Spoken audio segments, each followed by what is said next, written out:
Olá, que bom que você está aqui com a gente para nossa reflexão. Hoje é segunda-feira da 21ª semana do Tempo Comum e as leituras de hoje, elas meio que colocam um espelho na nossa frente, né? É verdade. Um espelho interessante.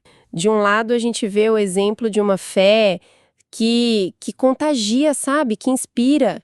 E do outro, uma religiosidade que às vezes, mesmo sem querer, acaba fechando portas. Exato. Um contraste forte, né?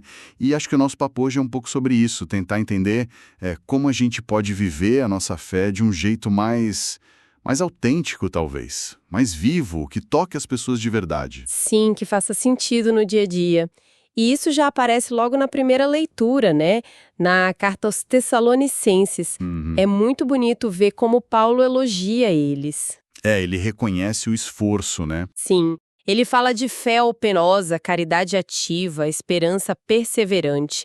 Não era só discurso, né? Era algo concreto na vida deles. E o mais legal é como isso ficou conhecido. Não foi tipo assim por fazer propaganda. Foi o testemunho mesmo.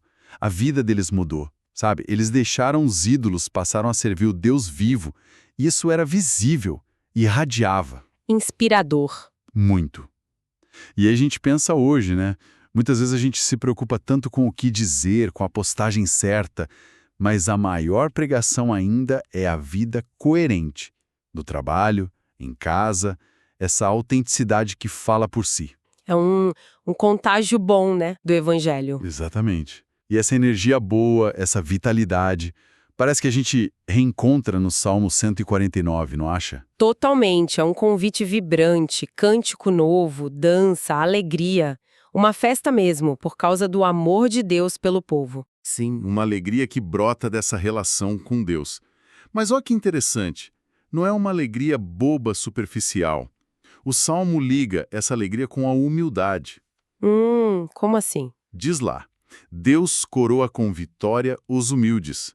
Quer dizer, a verdadeira alegria, a força, até a liderança que inspira, parece que vem mais do serviço simples, sem buscar holofote, sabe? Do que daquela busca por status. Faz sentido. O louvor vira a celebração da vida que Deus dá, da liberdade que Ele oferece aos pequenos, aos humildes. Isso.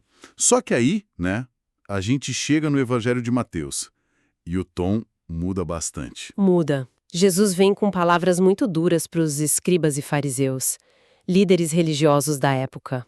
Ele chama de hipócritas. E a acusação é pesada.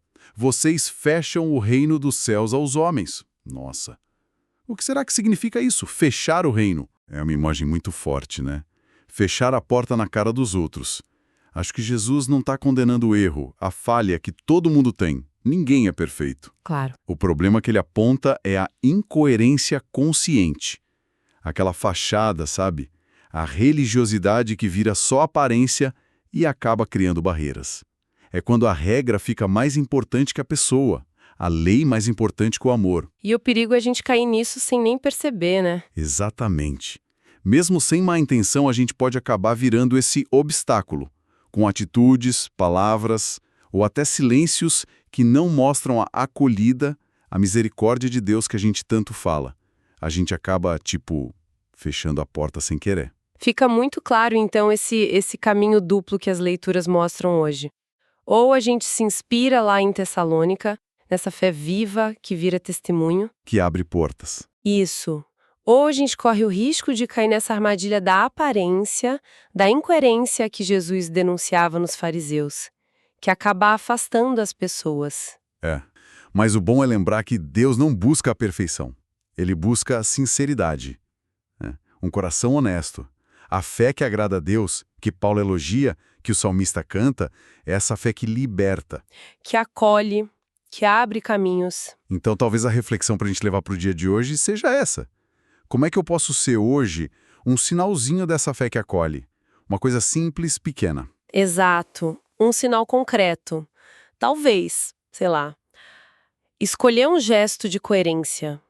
Ouvir alguém com um pouco mais de paciência, sem já ir julgando. Oferecer uma ajuda, sem esperar reconhecimento. Ou até, internamente mesmo, trocar um pensamento de crítica por um de compreensão. é ser uma pequena porta aberta, sabe? Não um muro. Que bonito isso, que essa inspiração fique com a gente ao longo do dia, porque uma fé vivida assim, com verdade, mesmo que pareça pequena, ela tem uma força enorme. Transforma a gente e irradia um pouquinho de luz por onde a gente passa. É isso aí. O convite é buscar essa sintonia fina, né? Entre o que a gente crê e o que a gente faz. Pensa, fala. Viver o dia com essa consciência. Bom, a gente agradece muito sua companhia aqui nessa nossa conversa, nessa partilha. Se essa reflexão te tocou de alguma forma, te ajudou, curte lá, comenta no nosso canal Liturgia e Vida, compartilha também o que você pensou. Isso, a partilha enriquece a todos. Que a palavra de Deus seja a luz nos nossos passos hoje e sempre. Até a próxima.